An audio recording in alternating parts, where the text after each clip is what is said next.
Right, good afternoon everybody. I'm Ian Mackey, Chairman of the Audit and Governance Committee, and I'd like to very much warmly welcome you to the meeting this afternoon.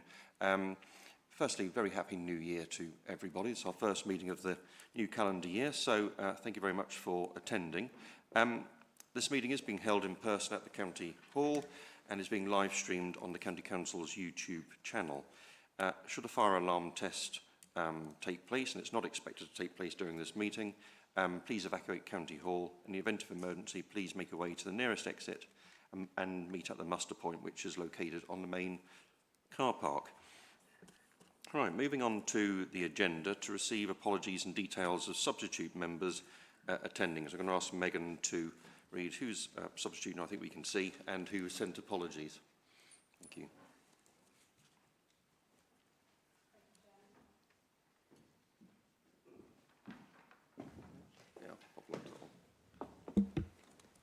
Thank you, Chairman. I have apologies today from the Vice Chairman, Councillor Robert Savage, Councillor Saul Penfold, substituted by Councillor Brian Watkins and Councillor Karen Vincent. Lovely. Thank you very much. Thank you, Brian, for subbing. That's much appreciated. Welcome to our external auditors. Hello, good afternoon. Hello, Harvey. So we will move on to the minutes of the meeting held on the Wednesday, the 15th of October, if we can remember that far back. Seems some time ago, but it was quite a large meeting. So I've got the draft minutes here. Is there any matters of accuracy people want to raise on those minutes? No? Are we happy for me to sign those as a true record? There we are. Thank you very much indeed. Just sign here somewhere.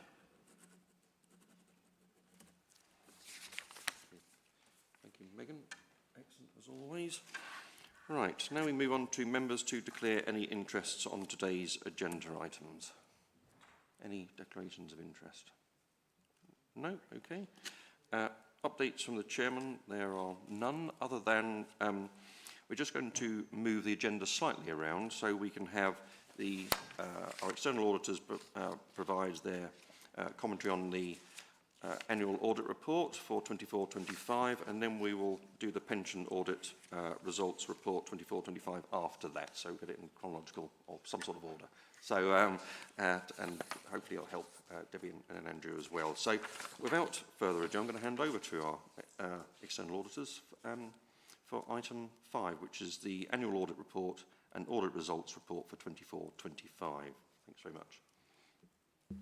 Thank you, Chairman. What I'll do is I'll take you through the audit results report initially, and then we'll move on to the auditor's annual report, and I'll take a pause between those two items, if that's okay, just to allow opportunities for any questions. So the audit results report is obviously a report we bring to you which sets out the findings from our audit of the financial statements. The report notes the current position on the audit. There are some areas of work that are still in progress, as noted within the report, and I'll ask Andrew to give you a brief update on where those have moved on to since we drafted this report. In terms of an overall view, we've made good progress on the audit, but there are some areas that remain outstanding.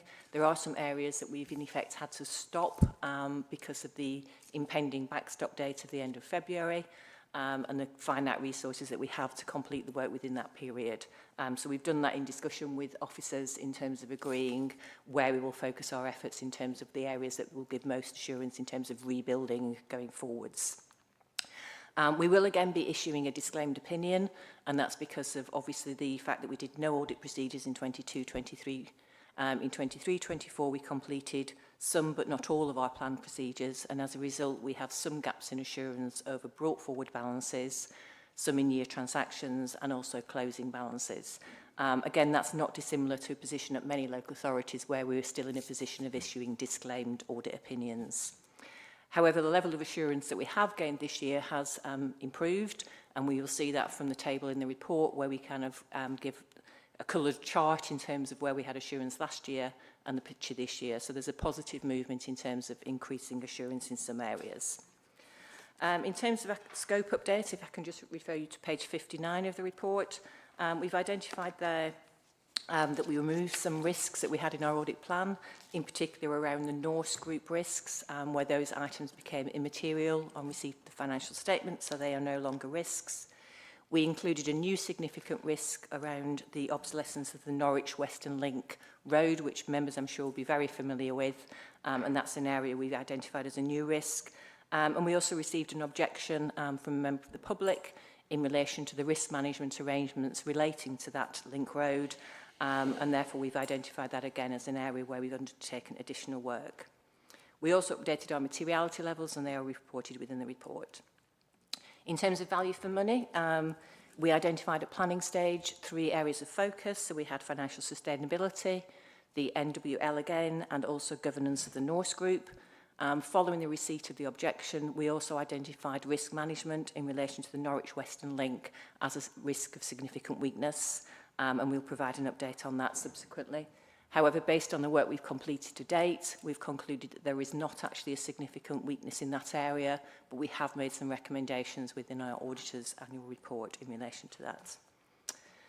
In relation to where we are in the audit, we've identified a couple of differences so far. So we've identified an issue in relation to grant income being included in the incorrect section of the CIS. So the grant income was identified as not ring-fenced. It relates largely to social care grants, and in our view that should actually be included in the top half of the CIS because it is specific to service areas. We would note that that's an issue we've picked up at quite a number of upper tier authorities in relation to accounting for that particular grant.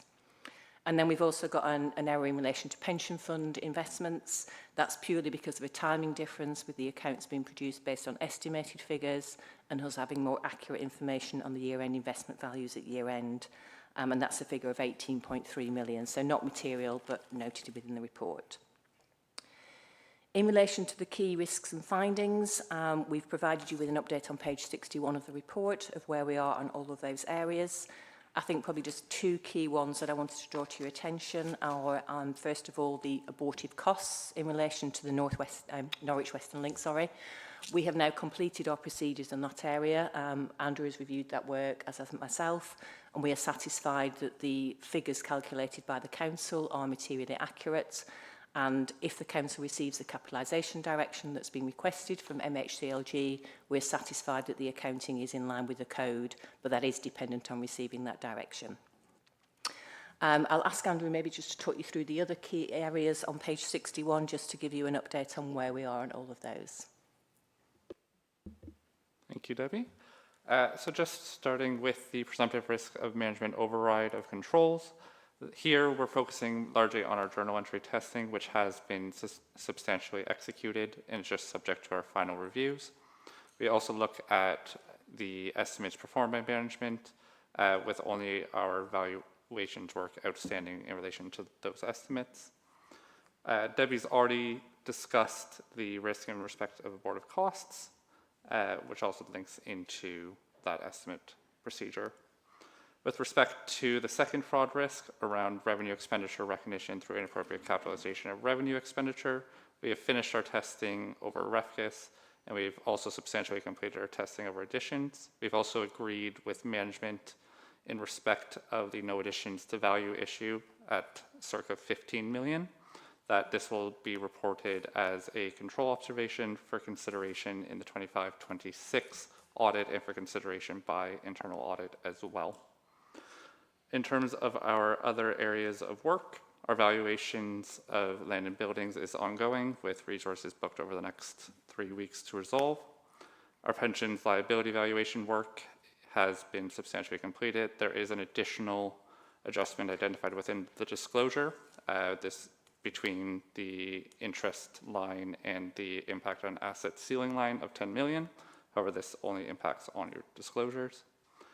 On the group accounts, the only work outstanding here is final review of the consolidation work paper, which is also driven by the final conclusion of the accounts overall.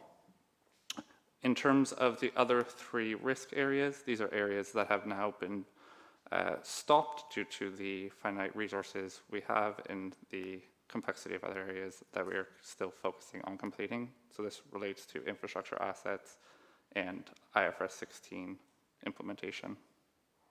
I can pass back to Debbie. Thank you, Andrew. So the next area I just wanted to draw to your attention is the on page 63 of the report, where we basically, for the first time, have probably reported to you our assessment of the Council's arrangements to support the production of the financial statements and the audits. As you can see, again, that's RAG rated. We've assessed most of the areas as effective in terms of the timeliness of the production of the accounts and supporting working papers. We have identified areas for improvement in 3 areas, which is in relation to quality of working papers, timeliness of evidence for key accounting estimates, and also access to the finance team. We've included specific comment there. The working papers is not a general issue across all of the working papers. I think there's a few areas where the working papers are particularly complex, and we'll be working with the finance team to try to improve those arrangements for next year. In relation to the accounting estimates, the issue we're raising there is just around the challenges sometimes with access to the valuer. And I think that's probably sometimes because of the volume of queries that valuers are receiving from all audit clients in relation to the audit of the financial statements. And then the third one was around the finance team, where there were some reductions in the numbers within the finance team in 24-25, which meant there was some capacity challenges. So we're not saying that officers have not been responsive. It's just the challenge of kind of the number of other tasks and priorities within the council, which has meant that sometimes that's been more difficult for the finance team to deal with, but we understand that's now been strengthened, so again should be improved for next year. On page 92 of the report, we've also included an assessment of where the council sits against the LARIG expected timetable to move to an unqualified opinion. So the LARIG assumes that 26-27 will be the first year that would be possible. The council is slightly behind that because of the fact there are some areas of the audit that we've had to not complete. However, it is only slightly behind that, but that is the earliest that any council would get to an unqualified opinion, so we are a little bit behind that at the moment. And then in terms of the next page, page 93, we've included there a detailed line-by-line assessment of what assurance levels we attained last year and then the assurance levels this year. As you can see from that, there are still some areas where we don't have full assurance. There are some where we've improved. So, example, the CIS, which I think was a significant move this year, where we had no assurance this year, and this year we have full assurance. So that was a particularly challenging area last year, and I think a lot of work has gone into sort of moving that forward this year, which is really positive. The key area where we've got, we'll have the same issue across all councils, is in relation to reserves, and that's because there was a year when there was no audit work undertaken. That means that we do not have full assurance over reserves, and that will be a consistent picture across all councils that had a disclaimed opinion. So I think that's probably the key thing that I wanted to draw to your attention within the report. So I think at that point I will pause unless to ask for any questions that you may have on the report. Lovely. Thanks very much, Debbie and Andrew, and appreciate the submission of the report for us to be able to digest today. And I've been talking to Adrian as head of internal audit about the recommendations, so thanks very much for those. Most of those are in train, if not already underway. So, and as you rightly observed about the capacity issue, and that there's lots going on, particularly in the audit team, to increase the number of audit capacity. I'm going to open this now to questions to members, and we'll see if there are any questions. So, anybody? Yeah, Brian, thank you. Thank you, Chair. If I could firstly sort of refer back to your comments regarding the Norwich Western Link risk, and you've stated that you're generally satisfied with the way the council has handled that issue so far, but you did reference the fact that in the report you've come up with a few recommendations about that, so I wondered perhaps if you could elaborate a little bit further on that. My second main point was what you were saying about your disclaimed position for the 2024 audit process. Obviously, there have been a certain degree of challenges for yourselves since the new legislation came into force in 2024. So my question on that would be, what do you think is the best outcome that we can expect for the council's accounts by the backstop date of the 27th of February, I believe? I mean, you said that you are hopeful that in looking at the 2026-27 accounts that we could then be in a position where we have an unqualified position. What's the best that we can expect for the accounts that we're currently looking at, please? Thank you. Thank you, Brian. Chief, I'll take that one first, and then we'll go back to the... Yep. So I'll take the last question first, and then I'll hand over to Andrew. So in terms of the current year, so the 24-25 audit, that will definitely be a disclaimed opinion. So we absolutely know that that will be, and we've got a draft of the format of what that opinion will look at. And it will be very similar to kind of what you received last year because of the fact that we don't have assurance over some of the prior year comparators, opening balances and closing balances. In terms of 26-27, because we are slightly behind, my expectation would be that we probably would get to a qualified opinion in 26-27, which would therefore be much more specific about where we didn't have assurances. But obviously until we complete 25-26 and are able to kind of say whether we can fill the gaps that we've currently got, it's hard for me to say what 26-27 would look like. But it will definitely be disclaimed this year. That is in line with a large number of other councils, so you are not significantly out of line in terms of the form of opinion that you will receive this year. A small number we've been able to move to qualified, where we did all of our planned procedures last year, but obviously we're not in that position at Norfolk County Council yet.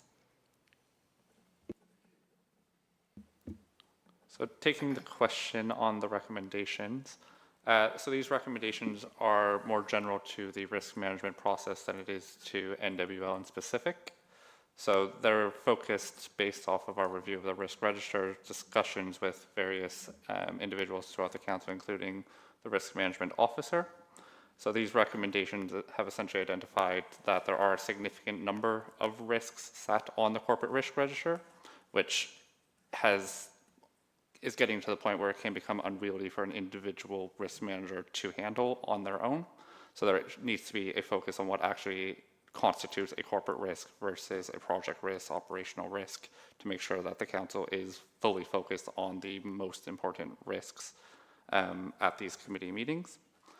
There's also some improvement points around the information that is included and how that information is used.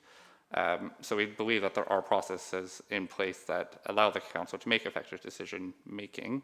However, there are ways that that corporate risk register can be used better by having things like quantitative information and specific deadlines and how those deadlines have moved to enable the committee reviewing those risks to understand how those risks have developed over time and enable more effective decision making. Thank you. Any other questions to our auditors? No? Lovely. All right. Brian, here we are. Well, just very briefly, an extra question. Page 113, I think, refers to the going concern, executives, 2024-25 conclusions, going concern, and you needed time, I think, in this report to consider that further. I wondered what sort of conclusions you've arrived at with regard to that approach, please. Okay. Thank you. So in relation to going concern, we tend to undertake our procedures on that towards the end of the audit process because it needs to cover a period of 12 months from the date of the audit report. Because our opinion will be a disclaimer, it will not actually include any reference to going concern within our opinion. However, we still do undertake basic procedures around that. For the council, there's a presumption of going concern under what's called Practice Note 10, which basically has an assumption of continuation of services, and so therefore we would always assume that a local authority is a going concern. However, because as a group, we do also consider the Norse position, and I don't know if Andrew wants to comment on the Norse position at all. So we have considered the Norse position, and we do leverage work completed by PwC as the auditor for Norse over the going concern position. Part of that is dependent on support from the county council in terms of their operations. However, we have concluded at this point that there is no going concern issues in respect to the subsidiaries. Lovely. Thank you very much for that. Mark. Thank you, Chairman. You did mention in your presentation that you had a complaint which generated a risk, which you put into the risk register for.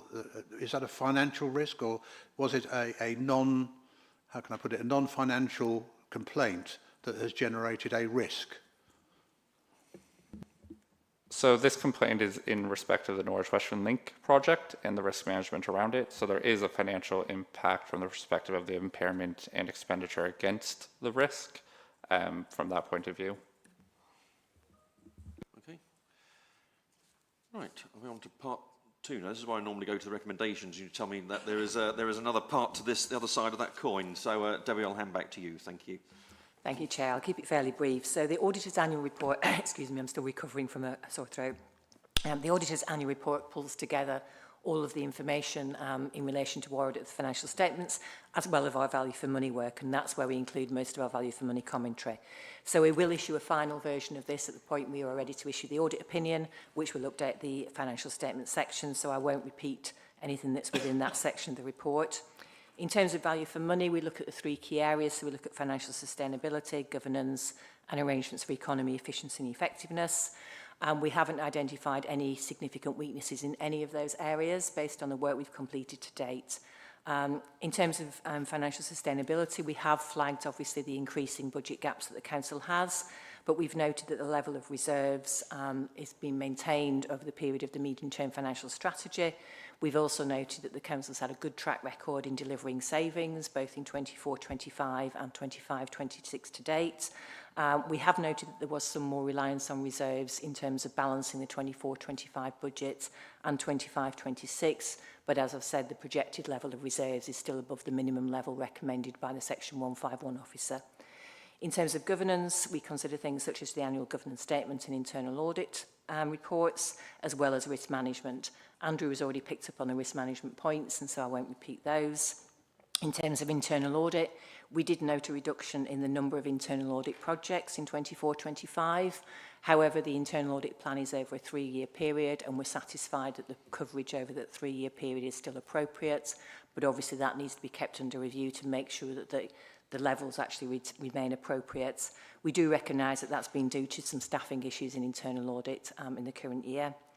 And then in relation to economy, efficiency and effectiveness, we looked very much at the Norse governance arrangements. We noted that the losses that would be made by Norse, action has been taken in relation to those. Many of those relate to care services, which is again something we're seeing across many local authorities. And then we've also noted local government reorganisation, which obviously presents some challenges for the Council going forwards. But in all of those areas, we're satisfied that the Council's arrangements are adequate, and therefore we have no significant weaknesses to report. Lovely. Thank you very much, Debbie. That's reassuring on the value for money and the savings and the any issues to report. So that's very, very reassuring for us and members and officers too.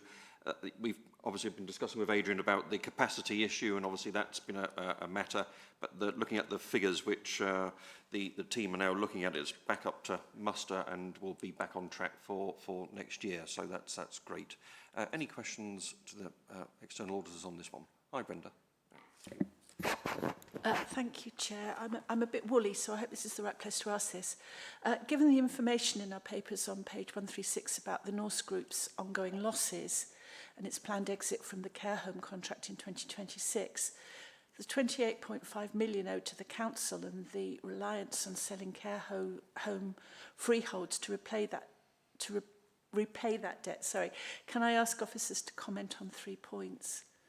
First, how have these risks, including the impact on housing with care provider exit risks and Norse's projected losses, been captured in the Council's risk framework and reflected in the accounts, given that Norse represents around 15% of group expenditure and it plays such a critical role in frontline care delivery?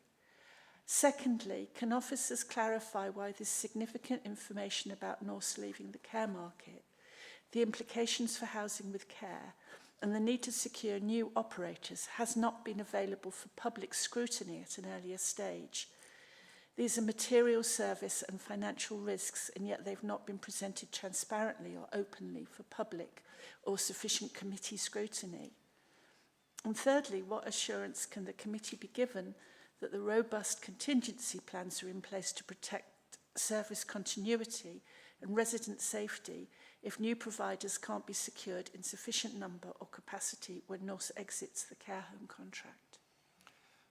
Thank you, Brendan. I'm going to hand to our officer team here, probably be best pleased to answer those. Some of them will be obviously commercially sensitive because it is an arm's length body.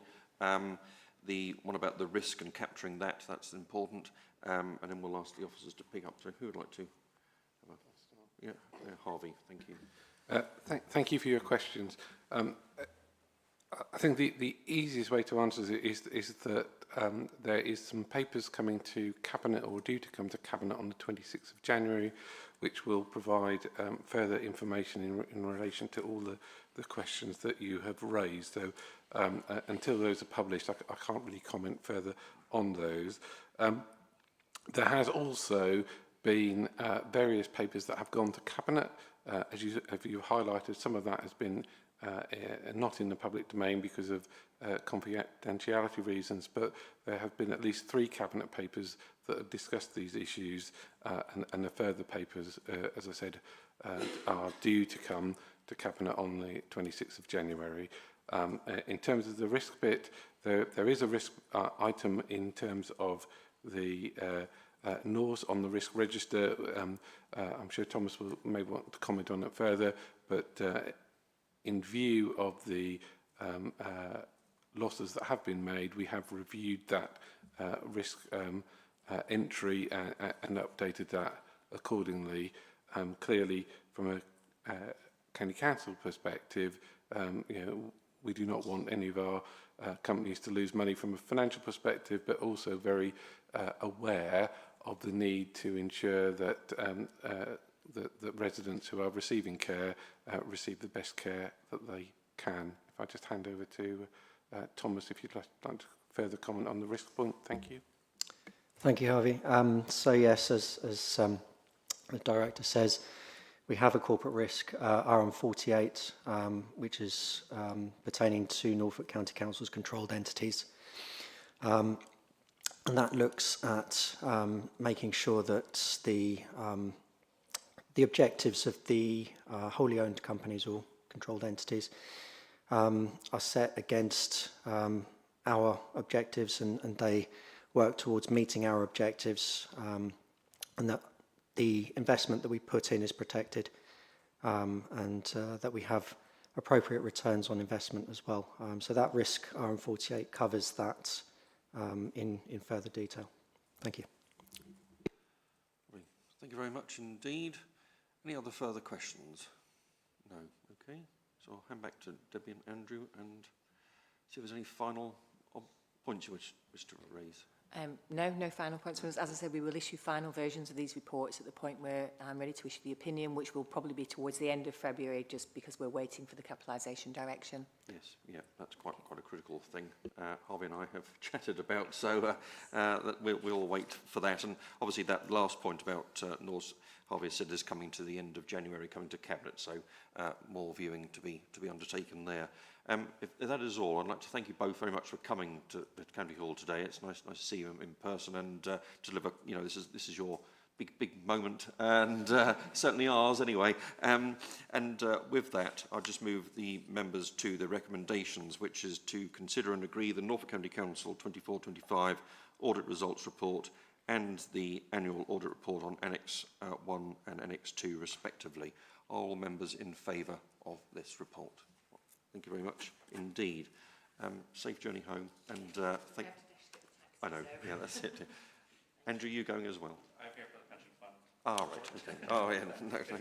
No. Anyway, thanks very much. Thank you both. Right. We move on to.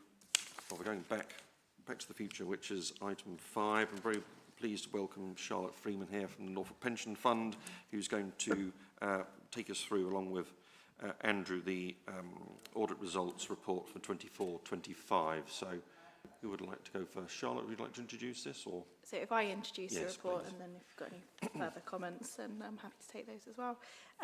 So this is item 5, which is the annual results report from EY. This is one of their statutory documents. Obviously, you've just heard about this in respect of Norfolk County Council. This specific report is in relation to Norfolk Pension Fund. So you will see within the report that's been provided the executive summary on page 16, and that sets out what has been done, what the key audit risk areas are, and the performance materiality of 41 million, as well as the audit differences. There were corrected audit differences relating to the timing of valuations, and this is essentially that we don't receive private market valuation data immediately at the close of the audit. Things like real estate, infrastructure assets, private equity do take a significantly longer time for valuations to be delivered, typically in the region of 4 to 5 months in some cases. So we do close the accounts as at the 31st of May to support the Council's audit with draft valuations, and these are the best valuations that we have at that point in time to include as much information within the accounts as possible. You will see that there's a corrected audit difference of 38.9 million in the accounts this year. Again, just relating to those timing differences around year end. There, in the report that you've received, there is a note on the uncorrected audit misstatement relating to level 2 and level 3 fair value differences. I'll potentially let Andrew comment on this one. And then also just to draw your attention to the ongoing work that was presented as part of this report. I believe at this point the only thing we have outstanding is the letter of representation, which will be brought to you as part of item 8 for consideration by the committee. Lovely, thank you, Charlotte. Hand over to Andrew now. Who's going to Just, yeah, I can just fill in a few gaps there, I think. So in terms of the status of the audit work, we have completed the majority of what is sat on that list. The only things outstanding now, as Charlotte mentioned, is the letter of rep, and then we'll have to do final checks of the accounts, including consistency checks through to the accounts in the county statements as well. In terms of audit differences, the corrected audit difference has shifted slightly, so it's now 36 million just due to additional timing adjustments after the initial 38 million of timing adjustments. So that has been corrected in the accounts. And with respect to the issue relating to level 2 and level 3 investments, that has now been resolved with no difference identified. Lovely, thank you very much indeed. Do any members have any questions to Charlotte or Andrew on this report? Hi, Brian, thank you.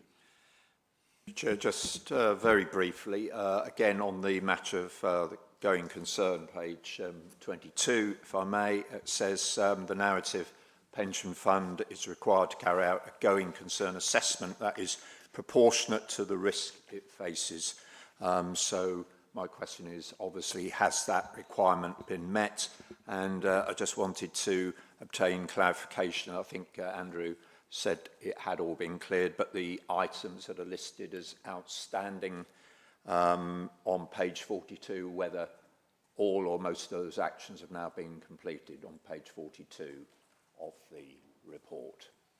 Lovely, thanks for your question, Brian. Ask Charlotte onto that. Thank you. So Charlotte, we prepare please. a going concern statement that has been updated to reflect the information that we now have at the point of the audit sign-in. It's been provided to EY and they've made comments on it, and I believe we are in a good position with that, and they are happy with the assessment that we've made that we will be a going concern for the next 12 months as a minimum. Andrew? With respect to the outstanding items on page 42, they are all complete with the exception of those final account checks. So in terms of final partner and manager review of the account, subsequent event review, which is essentially goes through into the last day of reporting, and the final management rep letter, but everything else on there has been resolved. Lovely, thank you. Any other questions? Thanks, Brian. No, if not, if that's the case, we'll move to the recommendations then, members, which is to consider and agree the Norfolk Pension Fund 24-25 and the audit results report on Appendix A. Are we all in agreement of those? Yes, thank you very much indeed. Thank you, Charlotte. Thank you, Andrew. Now we carry on, which is now the, I think that's your last of your thing, isn't it? Oh, yeah, Debbie could have waited 5 minutes. But, yeah, that's luck, isn't it? That's your boss. So we'll move to item 7, which is the annual statement of accounts and annual governance statement 24-25. I'm going to hand over to Joanne on this one, unless Harvey wishes to. Thank you, Chair. So, following the audit of these statements, here's the actual statements themselves. Starting off with the annual governance statement, which is a comprehensive review of the adequacy of controls and governance within the council for the year. It is maintained right up to the point at which signing happens, and therefore there are consequential changes to the statement throughout the 2025 calendar year as events overtake where we stood at as at the 31st of March. So I would just draw your attention to page, I'll get that myself.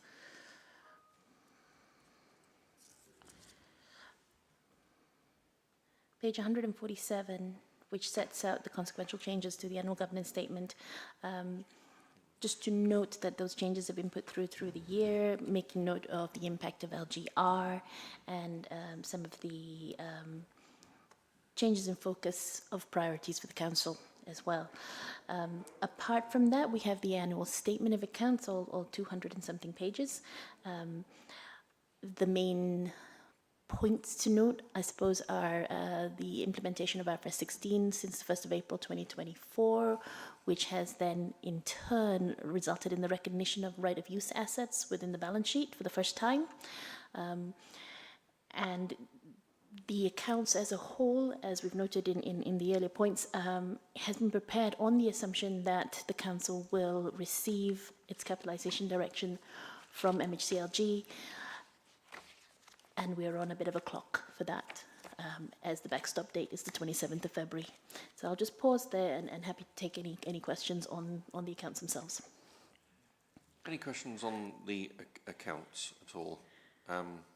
Mega Tomb, thank you to you and the team, Harvey and all of the team. I know we sort of say, oh, we've got that there, but that and the amount of work that goes into this to produce these for a multi-billion pounds organisation is considerable. So thank you very much, Joe, for you and all of the team.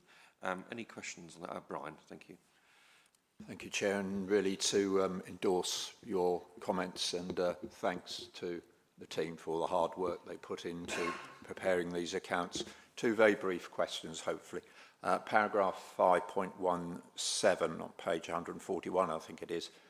Net asset liability figure that's quoted in that report, you say depends on two unrelated valuations. I think it's 5.17 on page whatever it is. Hold on. Let me just find it. It's the summarised report. 45.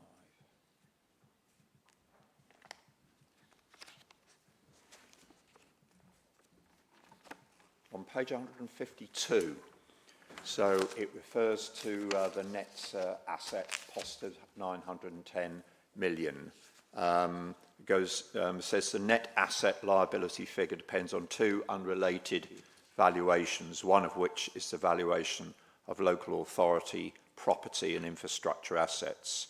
And the report says that obviously they cannot be sold or exchanged for value at this stage. So I wondered if you could outline what the likely implications are with regard to LGR further down the road, if that's okay. If you could answer that for me, that'd be great. The other question relates to paragraph 5.25, which is on page 153, referring to the medium-term financial strategy. And again, the narrative there says that that will be impacted by a number of factors, as I think we're probably all aware, including changes to UK government funding plans. I just wondered perhaps if you could elaborate a little bit further on that. I know it's a wide-ranging subject. Whether there's any particular, whether you've got any particular commentary on the fair funding review and the postponement of devolution, whether they play into the changing UK plans, if that makes sense. Thank you. Lovely. Thank you, Brian. So there's 3 questions there, if that's okay. Oh, 2, is there? What was about the funding of the 910? One about the changes at LGR, and then devolution, wasn't there? Thank you. Thank you, Chair. If I take the first question first about the valuation of net assets. So the 2 valuations we're talking about, firstly, is the pension valuation, as Charlotte referred to. The pension asset is determined by the valuer's valuation of that, Hyman's valuation of our actuarial valuation, that is, of the portfolio of assets that the pension fund holds, combination of properties, money market funds and various other elements. So it will change over time, but in the last 2 years, it's moved into a net asset position as opposed to being a net liability. We are no different to a lot of large pension funds in that respect. Actuarial assumptions have changed and the outlook from the asset perspective is looking much better. Having said all that, it will depend on where the markets go as to where that valuation sits. So it may swing from time to time, and it will be down to our expert colleagues within the pension fund to manage that fund accordingly. Will that be impacted by LGR? Unlikely, because it's the Norfolk Pension Fund. It doesn't sit with any particular council per se, but due to its proximity to Norfolk County Council, both geographically and figuratively speaking, it is included in our set of accounts when published, albeit they do their own publication of accounts as well, don't they, Charlotte? Yeah. So it doesn't get impacted by LGR directly because there is no disaggregation of the pension fund as an entity. Yeah, that's the easy one. The rest of the assets within the council's book, both the buildings, the schools, and the roads, could be subject to a disaggregation exercise as a result of LGR. At this point, we do not know. So I wait with bated breath, as I'm sure the rest of us do, to see how much work I will be doing over the summer on that one. Absolutely watch this space, yes. So that's the answer to the first question. On the second question on ongoing concern, so the auditors didn't actually mention this, but we haven't actually completed our going concern assessment for 24-25 because, as they say, they require us to provide evidence of a full 12 months viability of the council at the point at which signing happens. Signing will hopefully happen end of February, and by that point we will have taken our papers for 26-27 into the public domain and available for everyone to see.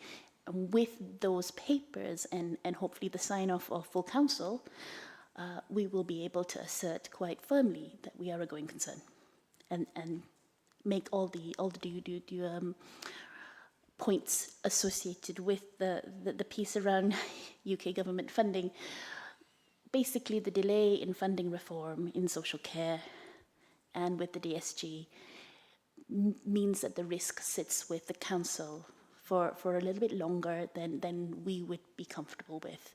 And we have acknowledged that within the plans without giving too much away. And we will manage that risk through the governance frameworks that we have. A very good question. Thank you, Brian. Thank you, Joe, for those comprehensive answers. Any other questions to Joe or the rest of the team on this paper? No? If not, if we can move to the recommendations then, which is agree that following the annual reviews, the systems for internal control, internal audit are considered adequate and effective. Consider and approve the annual governance statement for 24-25. Note the non-material audit differences set out in paragraphs 6 below, with further detail in paragraph 6.6 of the Appendix 1 to this report. Consider and approve the Council's 24-25 statement of accounts on the basis that they may be subject to non-material amendments and clarifications resulting from further audit work. Prior to certification or certification, whatever it is, the Director of the Strategic Finance, after consultation with myself and the Vice Chairman of Audit and Governance Committee, delegate to the Chairman of the Audit and Governance Committee and the Director of Strategic Finance the authority to certify the audited annual accounts and the AGS for publication once Ernst & Young have completed their result. Are we all in favour of those recommendations? All okay? Thank you very much indeed. I won't want to read them all out again. So that's great. Thank you very much indeed, Joe and team. So we're rattling through it. Item 8, which is the audit letters of representation 24-25. I think again that's with you, Joe, isn't it? Thank you. Thank you, Chair.